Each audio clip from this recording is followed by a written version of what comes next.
নাকি কি বলে আপনাদের এখানে গোসাই বলে না? হ্যাঁ হ্যাঁ বাবা এই যে শোনে করি বল তো বাবা গোসাই মাছ সবাই চিনি আমরা তাই না?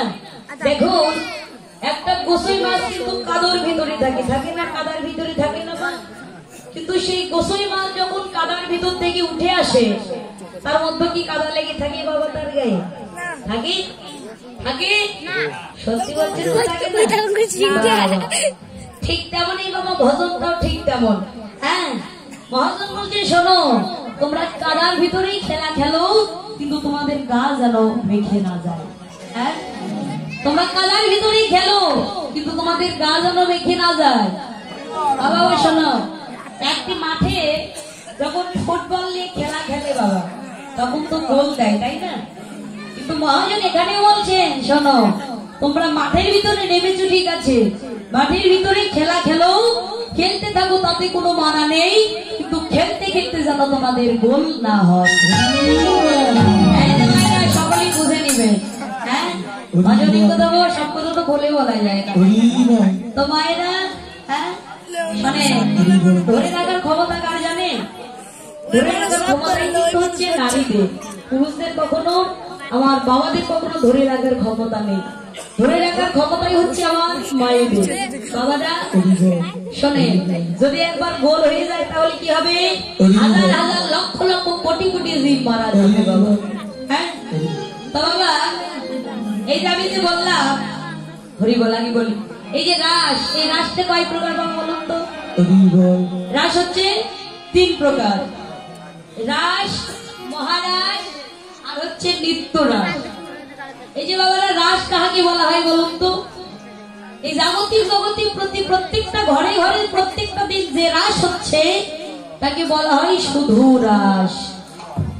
আর নৃত্য রাস ষোড়শ গোপীগণকে নিয়ে যমুনার পুলিনে যে রাসটা করেছিলেন সেটি হচ্ছে নৃত্য রাস।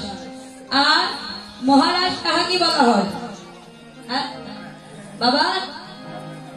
কি গো আমাদের এই যে বাবা আমি যে বললাম রাস যে বানান করলাম, এই যে রয়ের যে বিন্দুটা আছে বলুন তো বিন্দুটা কি? এই বিন্দুটা হচ্ছে আমাদের গুরুদেব চৈতন্য গুরুদেব। আর আকারটা কি? আকারটা হচ্ছে স্বয়ং ভগবান। ভক্ত ভগবানের মিলনে আত্মা পরমাত্মার মিলনে যে রাসলীলা হয়েছিলেন সেটি হচ্ছে মহা মহারাস লীলা।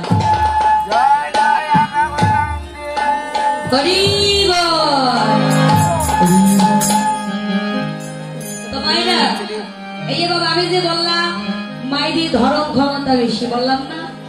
এই যে বাবা শুনে নারী দেহই কিন্তু একমাত্র ভজনের দেহ, সাধনের দেহ। কেন? এটা আমার মুখের কথা নয়, ভগবান শ্রীকৃষ্ণ গীতায় নিজে প্রমাণ করে গেলেন। এই যে বাবা আপনাদের কাছে প্রশ্ন, ভগবান মুখোদ্দেশিত বাণী ভগবত গীতা তো সবাই আমরা চিনি না? তো বাবা তার যে একটা শ্লোকটা আছে সবাই আমরা জানি, গঙ্গা গীতা সাবিত্রী সীতা সত্য প্রতিপদ আমরা জানি না বাবা? যারা সনাতন ধর্মে জন্মগ্রহণ করেছি প্রায় বেশিরভাগ মানুষই কিন্তু আমরা জানি তাই না? তো বাবা দেখুন এখানে যে 18টা নাম আছে এই শ্লোকের মধ্যে, ওখানে কি একটা আপনারা পুরুষের নাম দেখাতে পারবেন?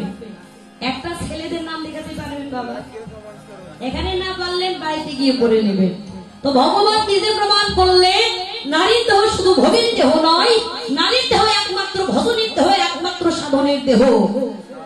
এই যে বাবা শোনে একজন নারী যদি সতী হয়, সাবিত্রী হয়, তাহলে একজন মরা স্বামীকে উদ্ধার করতে পারে। তবে সব নারী কিন্তু বাবা দেহ কিন্তু ভজনের দেহ নয়। একজন নারী পারে একজন পুরুষকে রক্ষা করতে, একজন নারী কিন্তু পারে একজন পুরুষকে রসাতলে দিতে, তাই তো? একজন পুরুষ কিন্তু পারে একটি ছেলেকে রক্ষা করতে বাবা। হ্যাঁ আবার একজন নারী পারে কিন্তু একটি পুরুষকে ধ্বংস করে দিতে।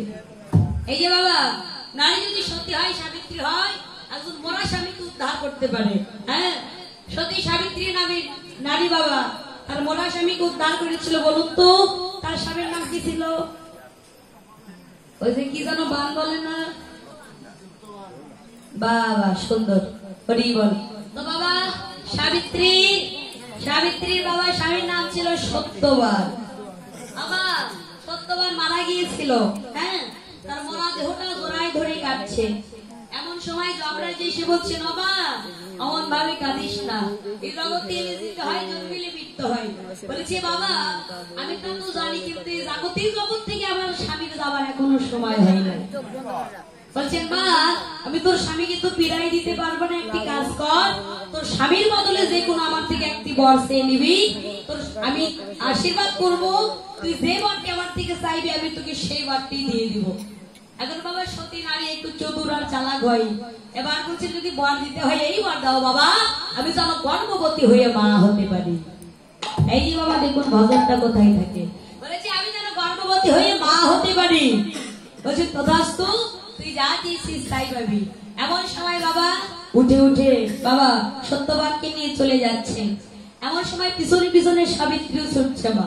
হ্যাঁ, এবার পিছন পানে তাকিয়ে দেখছে নারী, এবার এগিয়ে গিয়ে বলছে তোকে না বললাম যে তুই যে বার চেয়েছিস সেই বার পাবি, তারপরেও আমার পিছনে পিছনে কেন ছুটছিস? হ্যাঁ, এই যে বাবা এবার বলছেন বাবা তুমি যে আমাকে কি বর দিয়েছো তা একবার ভাবো তো, কি দিয়েছি? আমি যেন গর্ভবতী হয়ে মা হতে পারি। তো বাবা তুমি যদি আমার স্বামীকে নিয়ে চলে যাও তাহলে আমি গর্ভবতী হয়ে মা হবো কেমন করে? এই যে মায়েরা, এই জাগতিক জগতে কোন স্বামী ছাড়া যদি কেউ গর্ভবতী হয় তাহলে তাকে কি বলে? সতী নারী বলে। সতী নারী কয়?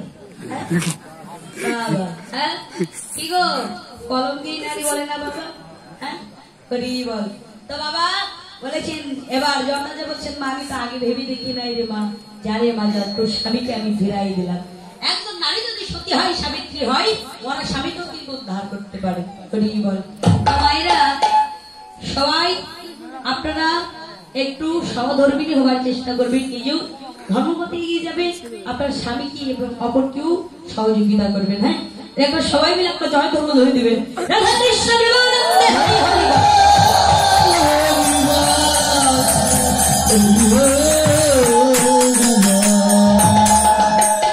এবার শ্রীধা মধুময় মধুর বৃন্দাবনে শরদ পূর্ণিমা রাত্রিতে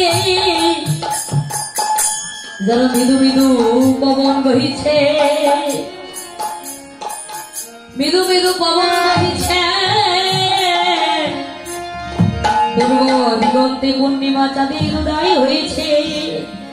বাবা যে গাছে কখনো কোনোদিন ফুল ফোটে নাই মা, সেই গাছে গাছে এবার ফুল ফুটেছে।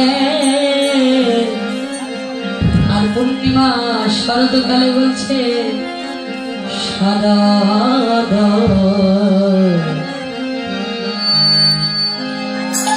যা